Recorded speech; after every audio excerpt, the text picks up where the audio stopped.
que é que significa fato? A vida da imprensa, a vida da informação gira em torno de fato. O que quer dizer fato? Eu queria agradecer à Sônia e ao Tércio por terem me convidado mais uma vez. Fico feliz e vou fazer o que eu faço toda vez, que é dar uma nota de rodapé, que é sobre etimologia das palavras que em grego significam fato. Mas antes de falar de etimologia, eu me lembrei, tem um dos fragmentos do Heráclito, né, que era um Heráclito, que era um dos pensadores pré-socráticos, que diz o seguinte: a pitonisa de Delfos não mostra nem esconde, dá sinais. É um pouco como eu entendo também a etimologia. Ela não mostra nem esconde necessariamente, mas dá sinais que ajudam a gente a entender, enfim, os fatos, a realidade. Bom, eu vou falar, então, vou partir, é um texto do Aristóteles, da política, né, onde ele fala, enfim, diversos assuntos, mas onde ele aponta 3 palavras que a gente traduz por fato, né? Então, começando aqui. A primeira é gégonos, né? Eu vou ler para ficar mais preciso, né? Gégonos, que é o perfeito do indicativo do verbo gignomai, que se traduz por vir a ser, tornar-se, nascer, produzir, acontecer, né? Esse particípio perfeito dá, então, acontecido, né? É o fato, então, como um acontecimento, né? Depois, a gente tem... Bom, é dessa mesma raiz a palavra genos, que quer dizer origem, nascimento e também a descendência, né? E a palavra gênesis, né? Gênesis, que é princípio, origem, ação, a vir a ser, né? Ação de vir a ser. Bom, depois a gente tem também a palavra que a gente pode traduzir por fato, que vem da raiz da palavra ergon, né? Ergon, em geral, a gente traduz por obra, trabalho, né? E aqui seria o sentido da ação humana por oposição à inação ou à palavra, não é? A coisa que acontece também, não é? Que é trabalhada, que é produzida. Há uma outra palavra em grego para essa palavra, para dizer trabalho, que é a palavra ponos, que é uma ideia, você tem... É um pouco a diferença que a Hannah Arendt faz entre labor e work, não é? Que é, portanto, a ideia do trabalho que exige suor, enfim. Bom, também curiosamente, é dessa raiz também, da raiz de ergon, a palavra orgia, que quer dizer agitação interior. Que é curioso, né? Um trabalho a mais.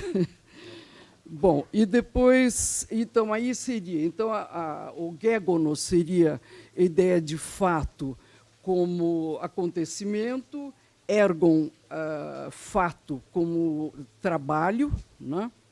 Resultado do trabalho, e tem a palavra aletheia, que normalmente a gente traduz por verdade, né?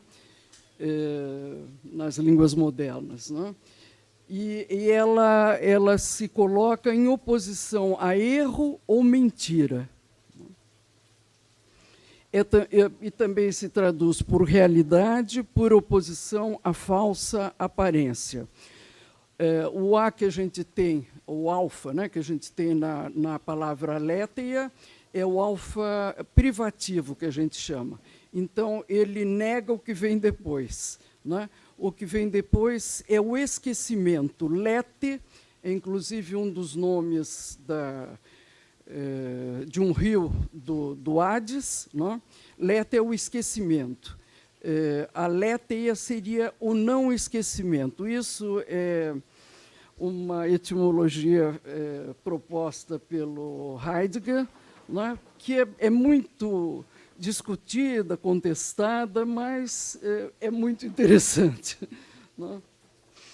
Bom, então, daí a ideia seria que seria o não esquecimento, como se houvesse uma coisa que está latente, que existe sempre, que pode ou não vir à tona. Isso seria a verdade. Não?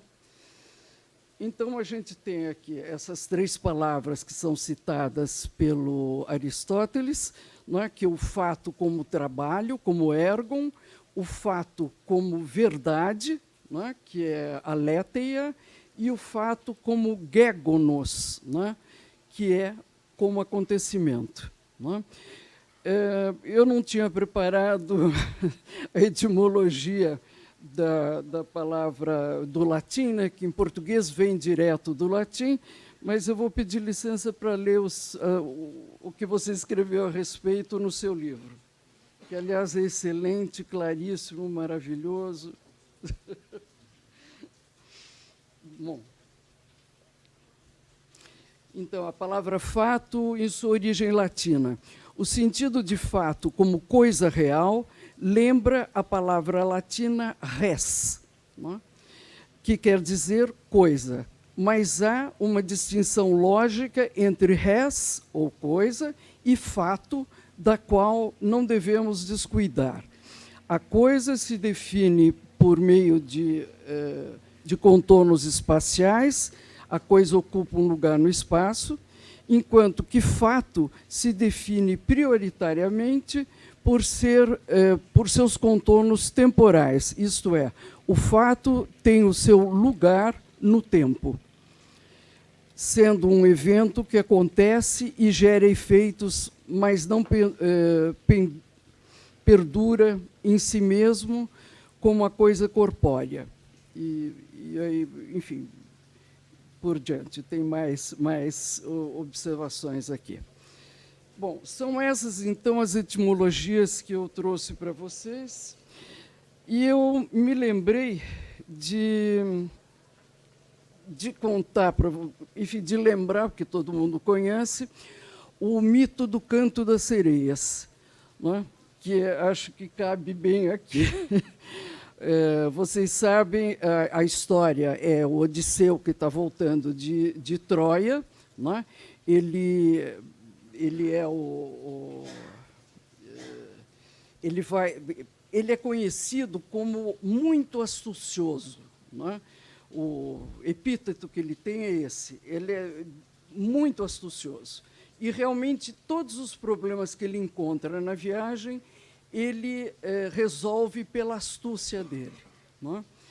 Bom, nesse episódio das sereias, justamente,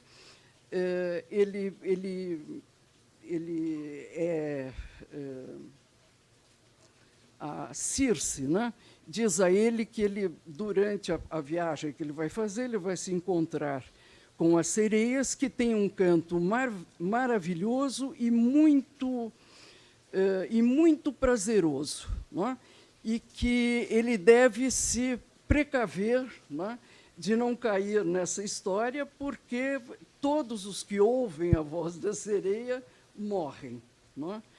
Bom, então ele chega nesse lugar onde estão as sereias. A hora que está chegando... Bom, daí a astúcia qual é? Ele tem que pôr em todos os seus companheiros, os marinheiros, cera no ouvido, né? Para que não ouçam o canto das sereias. E ele, que que quer ouvir, né, ele deve ser amarrado no mastro do navio, e, por mais que ele peça para ser desamarrado, que os companheiros devem amarrá-lo ainda mais, não é? Claro, para não morrer.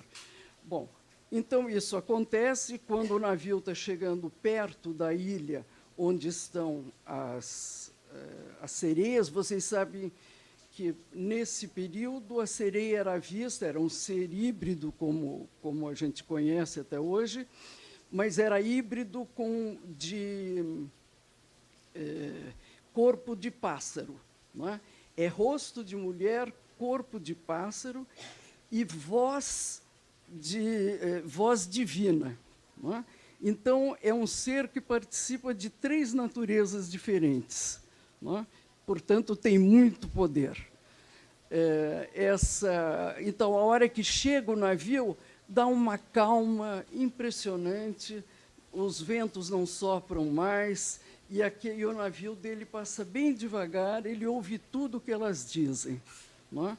Bom, ele sobrevive, obviamente, porque ele estava amarrado. Agora, o que é interessante, aí, em geral, esse episódio é visto do ponto de vista da astúcia, né, que é empregada para ele não morrer. Né? Mas é interessante, aí a gente vê que serve para a gente hoje, elas estão ligadas, portanto, ao prazer e à morte, né? O canto delas, né? Tem um aspecto também meio anestesiador. Né? As pessoas que ouvem ficam lá ouvindo eternamente o que elas cantam, se esquecem de comer, se esquecem de sobreviver. E, sobretudo, se esquecem de voltar. Não é? Esses poemas todos, do qual faz parte a Odisseia, justamente contam a volta, né, desses heróis de Troia. Bom, o que mais? Elas estão, então, ligadas também o que é dito sobre o canto delas é o seguinte: a gente nem sabe direito o que elas cantavam. Não é? Isso em Homero. Não é? Mas o que é dito é que quem ouve sai de lá mais sabedor. Não é? Então, é atraente também desse ponto de vista. Não é? Bom, a coisa da sedução também, vem a palavra sedução, vem de seductio, do latim, que quer dizer, entre outras coisas, desviar, sair da linha correta. Então, quer dizer, Odisseu estava aí numa situação que se ele ficasse, ele acabaria esquecendo quem era a família dele, quem era a polis dele, e qual era o país dele. Então, ele perderia a sua identidade. Né? É isso que elas provocam, e as pessoas morrem, os homens, sobretudo, né, que são os marinheiros, morrem depois de ter ouvido o canto delas. Bom, acho que tem diversos paralelos aí que a gente pode pensar, né, com o nosso tema aqui. Muito obrigado. Muito obrigado. Muito obrigado, Meire. Bom, essa é uma apresentação informativa, nós não vamos discutir isso, mas vamos absorver isso subsequentemente, refletindo em cada uma das apresentações que vão se seguir. Só gostaria de lembrar, a propósito da noção de fato, não, da pergunta não, eu acho que aqui, depois você vai se apresentar lá e você pode, não, mas só queria lembrar a respeito de etimologia, você tocou na questão res, não, que é uma das palavras não, no latim que vai provocar a ideia de fato, como a gente absorveu hoje, não, de fato real, não, que seja. Mas uma coisa interessante é que em algumas, ou talvez em todas, não sei, línguas neolatinas, não, ficou a palavra res. Por exemplo, real, realidade. Mas a palavra que traduz, por exemplo, em português, res, é coisa. Em francês é chose, não? E assim por diante. Especulando um pouquinho, de onde é que vem coisa, de onde é que vem chose, a palavra tem uma origem jurídica. Causa. A causa que é decidida vira res. Isso é muito interessante para nós que discutimos aqui e olhamos a relação com o Poder Judiciário.